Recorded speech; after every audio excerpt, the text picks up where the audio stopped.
What are the most common cult characteristics? You've probably seen the documentaries, the headlines, the shocking stories, but how do people actually fall into a cult? And more importantly, how do you recognize one before it actually pulls you in? If you know the signs, you'll spot the cult before they spot you. Every cult looks different on the surface. Some dress like monks, some look like business people, others are hidden behind the smiling faces of self help coaches, spiritual leaders, or exclusive communities.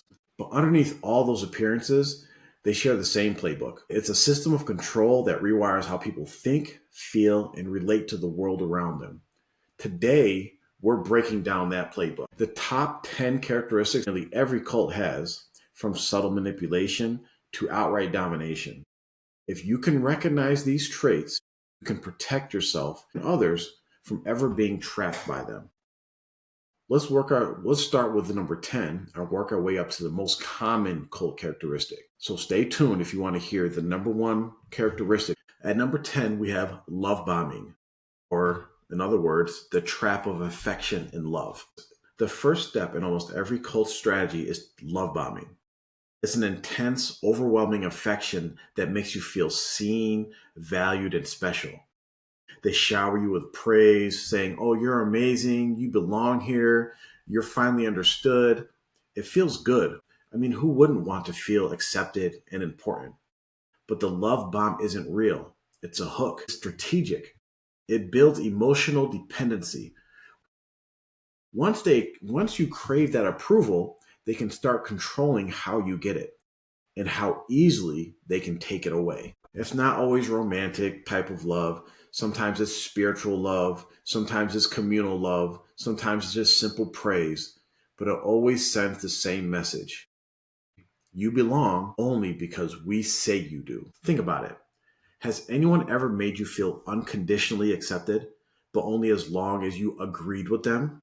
That is called love bombing. Next, we have coming at number 9 is control over personal life. So cults usually exhibit a lot of control over an individual's personal life. Once you're emotionally invested, the group tightens its grip. They start deciding who can talk to who, what you can read, how you spend your time, even who you marry. Maybe it starts with advice, then it becomes guidance, then suddenly it's orders. Cult leaders often disguise control as care. They'll say, "We just want to protect you from bad influences." But that protection isolates you. They position themselves as your only trustworthy guide, your spiritual parent, your moral compass, your ultimate authority. And the scariest part, you might not even realize how much control they have until well after you stopped making choices for yourself. Coming in at number 8 is the harsh penalties for leaving. Every cult says you can leave anytime, but why don't you try it? And you'll see the cost. Former members describe being shunned, cut off from loved ones, or even threatened. Some are told that leaving means eternal damnation. Others lose their entire social circle. They lose the only people that they've known for years. It's not just emotional manipulation, it's social survival. When you make the group your entire world, leaving feels like you're losing your entire world. Healthy communities let you come and go freely without any consequences. Cults make leaving feel like betrayal, or as others have described it, it feels like death. Coming in at number 7 is economic exploitation. Money isn't always the root of all evil, but in cults, it's definitely fertilizer. Members are often pressured to give everything they have: savings, property, time, free labor, all for the mission of the cult. Leaders live lavishly, while the followers struggle and they're told that sacrifice brings spiritual reward.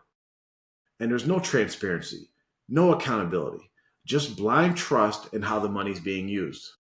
Sometimes the exploitation isn't even about money, it's about energy, free work, endless service, and exhaustion. You give so much that you don't have time to strengthen yourself or time to even question what's going on. Coming in at number 6 is information control. This one is subtle but very powerful. Cults thrive in echo chambers. They control what you read, who you talk to, and what you believe. Outside sources, if something comes from the outside, lies. Something comes from former members, traitors. If someone is a critic, they're persecutors or they're enemies. They teach members not to trust anyone who might break that illusion. In the digital age, it's even trickier. Some online cults flood members with careful, curated truth videos, podcasts, and group chats. All these things just reinforce the same cult narrative. When a group controls your information, it controls your perception of reality. And once that happens, it doesn't matter what's actually true. It only matters what the cult says is true. Coming in at number 5, it's the us versus them worldview. Every cult builds a wall between insiders and outsiders. And then they tell you, we're the chosen ones. The world doesn't understand us. At first, that might sound empowering, being part of a special enlightened group or the saved group. But the mindset actually breeds paranoia. It divides people into the saved and the lost, the pure and the corrupted, the good and the evil.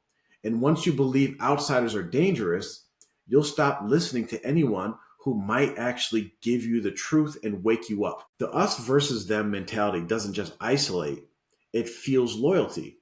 Because if everyone else is wrong, the only safe place to be is inside the cult. Number 4, thought reform and indoctrination. Here's where the real transformation happens, the reshaping of one's identity. Cults use repetition, confession, and emotional highs and lows to break down independent thought. You're told to doubt your instincts, suppress critical thinking. Members repeat slogans, rhetoric, chants, or affirmations that are designed to overwrite a person's doubts. Over time, those new beliefs replace your old ones, and questioning them feels like questioning yourself. This isn't magic, it's psychology. It's simple brainwashing. This is how human brains adapt to survive in controlling environments. But just because it's understandable doesn't mean it's harmless. It is very harmful. Number 3 is isolation. Isolation isn't always physical, though it often starts that way. Members can be encouraged to move on compounds or in neighborhoods or stick close to their group. They could quit outside jobs or cut off any negative influences, whether that's family or friends. Emotional isolation is just as dangerous. You learn to hide your doubts. You stop confiding in others. Your social world shrinks until the cult becomes your only source of support and identity. And once you're isolated, you're very easy to control because you have nowhere else to go. Ask yourself, when was the last time you saw someone lose all their old friends after joining a tight-knit community? That's not belonging, that's isolation disguised as unity. Number 2, suppression of questions and criticism. Cults fear questions because questions reveal truth. If you challenge the leader, cult's doctrine, you're accused of pride, rebellion, or spiritual weakness. Soon you learn to self-censor, to silence your own doubts before anyone else does. This creates an environment where obedience is mistaken for faith, and silence is mistaken for peace. Healthy groups welcome questions. They see inquiry as a path to growth. However, cults equate doubt with anger, and curiosity becomes the enemy. And what's the number 1 most common cult characteristic? Well, before we get to that, if you stuck around this long, that says something about your curiosity and your courage. Take a moment to share this episode, hit the follow button, hit the subscribe button, and stay with us for the rest of the series. Because understanding cults is your first line of defense against cults. So the number 1 most common characteristic in cults is the authoritarian leader. At the top of every cult is a leader. or sometimes leaders. Usually charismatic, often charming, but always controlling.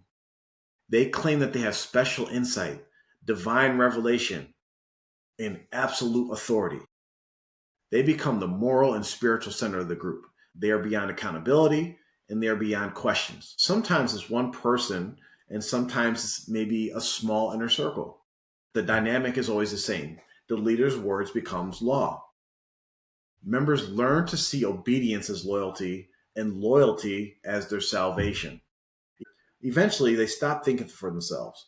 And that's because the leader does the thinking for them. This is the core of cultic control, replacing your inner voice with the cult leader's voice.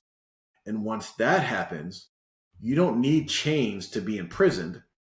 You just need belief. So, after hearing these 10 traits, here's some questions. Can you think of any time when someone's loyalty was used against them? Maybe in a friend group, at the workplace, or maybe even in a religious setting. Control doesn't always come with robes and rituals. Sometimes it wears the mask of love, leadership, or belonging. The question you should ask yourself is not, would I ever join a cult? The question is, have I ever been in a group where asking questions felt wrong? That's where the danger begins. Healthy communities earn your trust while cults demand it. Also, do you know of any groups that you have been a part of, or maybe your friends and family have been a part of, that meet any of these characteristics? Let us know in the comments or contact us via the links in the description. Remember, every cult starts the same way, with a promise of belonging, purpose, and truth. But then those promises turn into pressure. Devotion becomes domination, and freedom fades behind the illusion of faith. In our next episode, we'll dive into some of the most infamous cults in history. Because the more you understand how they work, the better you can protect yourself and others from their pull. See you next time.